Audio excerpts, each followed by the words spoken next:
We're almost at the end of the day, so we're going to offer you some entertainment. In fact, two fabulous entertainers back to back. First, a harmonica wizard, and then a piano man of great renown. So, if he could come out here, Carlos del Junco. The first line in the bio says, to say Carlos plays harmonica is like saying Jimi Hendrix plays the guitar. Where is he? There he is. Hey, Carlos. How are you?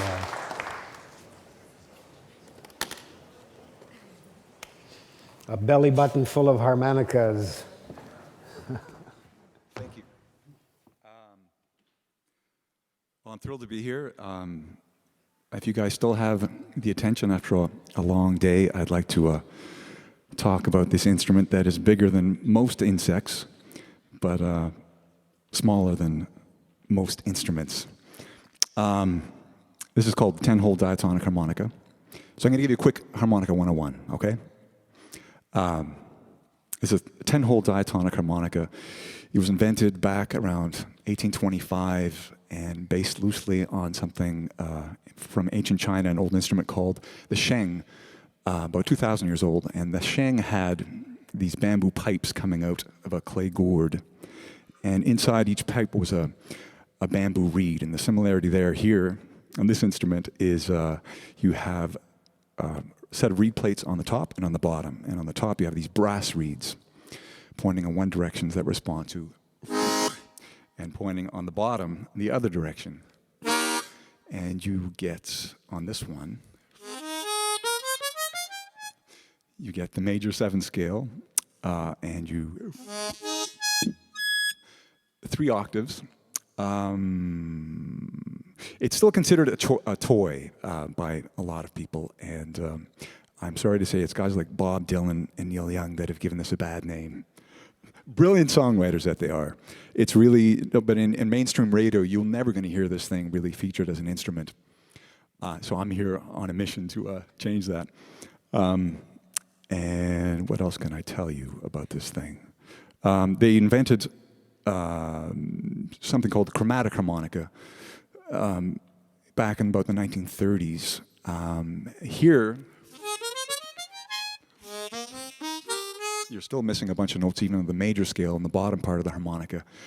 And somewhere in the deep south, maybe on a back porch somewhere, someone went, and the blues are born. And that was really a little accident. No one had any idea that you could do that on this instrument. And an amazing little accident. Eventually people started figuring out you could control the notes in between. How many people actually carried one in their back pocket for anybody? For a day or two, and then you put it back in the drawer. Yeah, all right. Okay, and then there was this guy called Howard Levy that came along about 20, 30 years ago, figured out that you could get these extra notes besides the ones you can get on this one with the bending. You're still missing some of the notes. It's like having all the notes of the piano, and you're missing some of those black notes. So you have do, re, mi, fa, sol, la, ti, do from C to C, and you're still missing some of those notes with these bending techniques.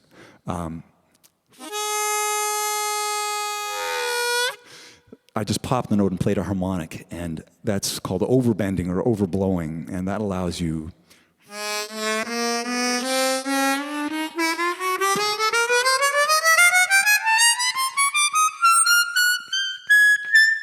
and you get a fully chromatic scale out of 10 holes. And that's, thank you. That's kind of a miracle, really, and no one had any idea that this thing was capable of that when it was first invented. It was kind of invented to play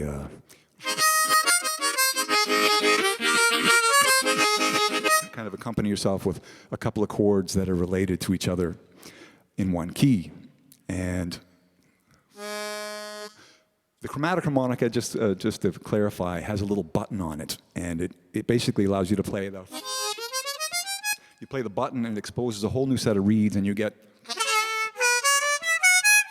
But that's really hard to do on this thing, and it's kind of a give and take what you lose in terms of the accuracy of the pitch you gain and a certain kind of expression that you can't get out of the chromatic harmonica. So I am going to play something from a Juno-nominated CD, if I do say so. You can get them down at the U of T bookstore.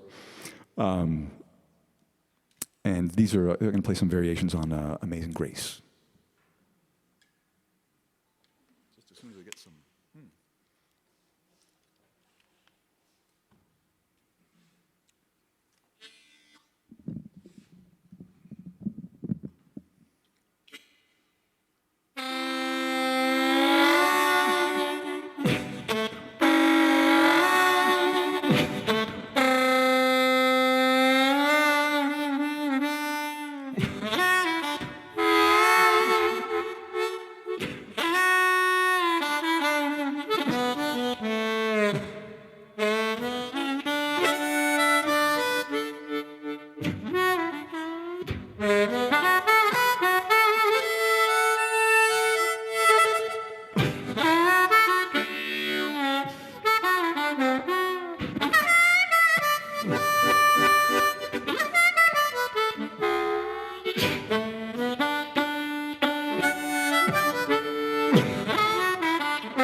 Thanks very much. Enjoy the rest of the conference. Thank you.